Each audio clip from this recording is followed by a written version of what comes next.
మరియా భయపడకుము, దేవుని వలన నీవు కృప పొందితివి.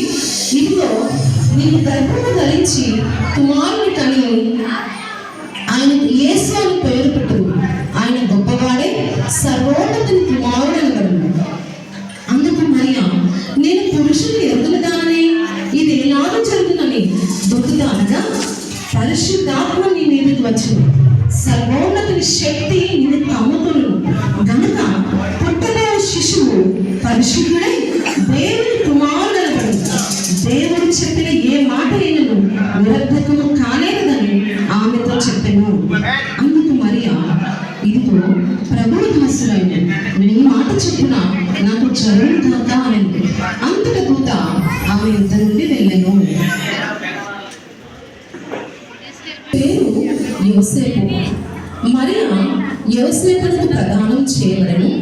అయితే వారేక్కను కానుపు పరిశుద్ధాత్మ వలన ఆమె గర్భవతి అయిన కనుక ఆమె భర్త అయిన యోసేపు నీతిమంతుడైనది ఆమెను అవమానపరచునులక రహస్యముగా ఆమెను విడనాడ ఉద్దేశించెను. అతడు ఈ సంగతులను గురించి ఆలోచించుచు నిద్రించెను. కుమారుడైన యోసేపు, నీ భార్య అయిన మరియను చేర్చుకున్నట్టుకు భయపడకము. ఆమె గర్భము ధరించినది పరిశుద్ధాత్మ వలన కలిగినది. ఆమె కుమారుని తనను తన ప్రజల పాపముల నుండి ఆయనే రక్షించును గనుక ఆయనకు యేసు అని పేరు పెట్టదును. అంతలో దూత వెళ్ళిపోయాను. తనకు ఆజ్ఞాపించిన ప్రకారం చేసి తన భార్యను చేర్చుకొనెను.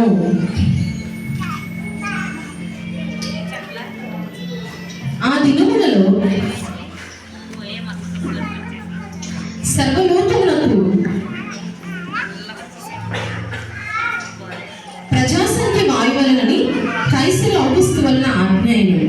అందరూ ఆ సంఖ్యలో రాయవలనకు అందరూ తమ తమ పట్టణములకు వెళ్ళి యోసేపు అలాగే తనకు భార్యగా ప్రదానం చేయబడి గర్భవతి ఉండిన మరియతో కూడా ఆ సంఖ్యలో రాయవలనకు గలిలయలోని నజరేతు నుండి యూదయలోని బెత్లెహేమునకు ప్రయాణమై వెళ్ళింది.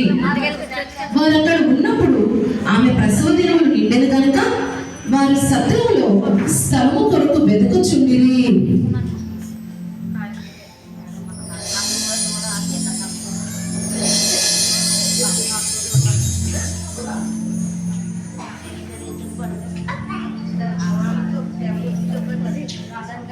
వారు స్థలము కొరకు వెతుకుచుండగా వారికి ఒక సత్రము కనబడెను.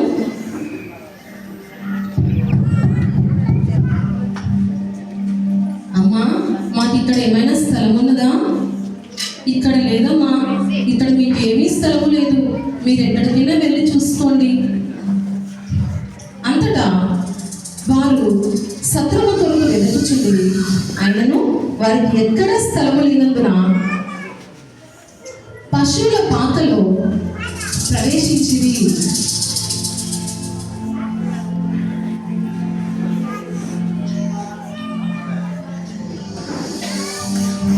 మరియా తన తొలిచూలు కుమారుని కని పొత్తిగుడ్డలతో చుట్టి ఆయనను పశువుల తొట్టిలో పరుండబెట్టింది. ఆ దేశంలో కొందరు గొర్రెల కాపరులు పొలములో ఉండి రాత్రి వేళ తమ మందను కాచుకొనిచుండగా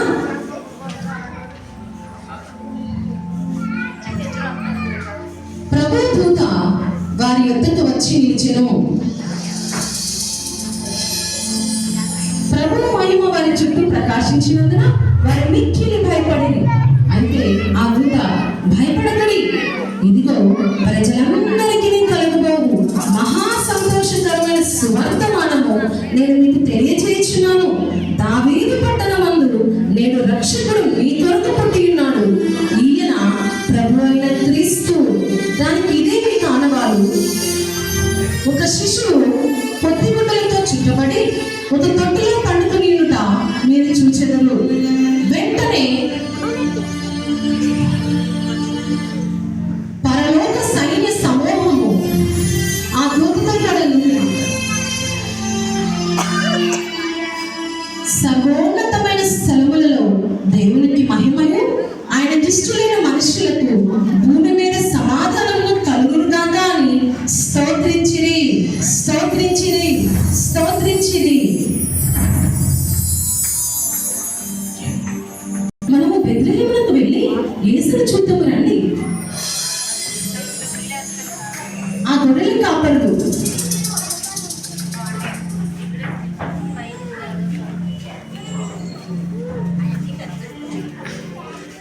యేసును చూడ బయలుదేరి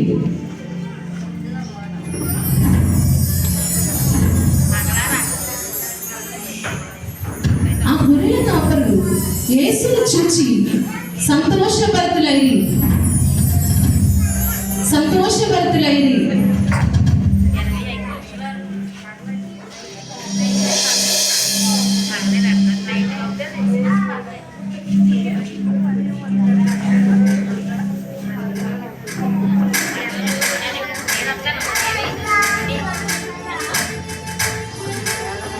అప్పుడు అక్కడ నుండి ఆ గొర్రెల కాపరులు వెళ్ళిపోయేది.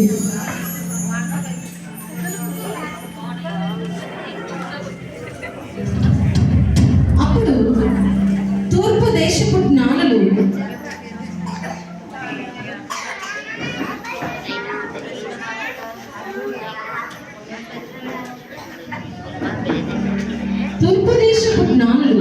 ఆకాశంలో ఒక నక్షత్రము చూచి ఆ నక్షత్రము యేసయ్యను ఎరిగి ఆయనను పూజింప వెంబడించిరి. ఆ నక్షత్రము ఆ శిశువు ఉండిన చోటికి వచ్చే వరకు వారికి ముందుగా నడిచెను.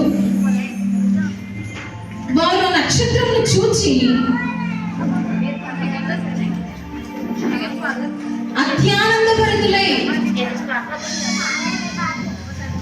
ఇంటిలోనికి వచ్చి తల్లి అయిన మరియను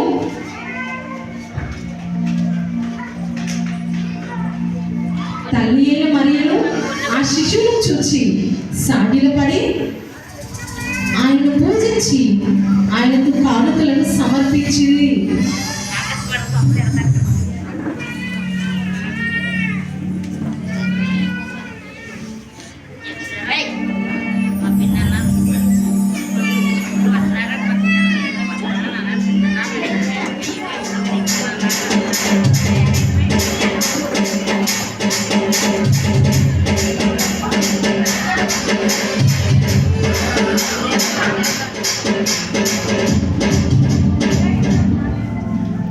చూసారా, దేవుడు మరి దేవాతి దేవుడైన దేవుడు పరలోకం నుండి ఈ భూమి మీదకి పశువుల పాటలో తను తగ్గించుకొని నిన్ను నన్ను ప్రేమించి ఈ విధంగా ఆయన మనకు రక్షణ కలుగజేయుటకు మన పాపములన్నింటిలో నుంచి విడిపించుటకు యేసుక్రీస్తు ప్రభువారు తానే ఈ లోకములకు ఒక బలియాగంగా ఈ లోకములకు శిశువుగా జన్మించెను.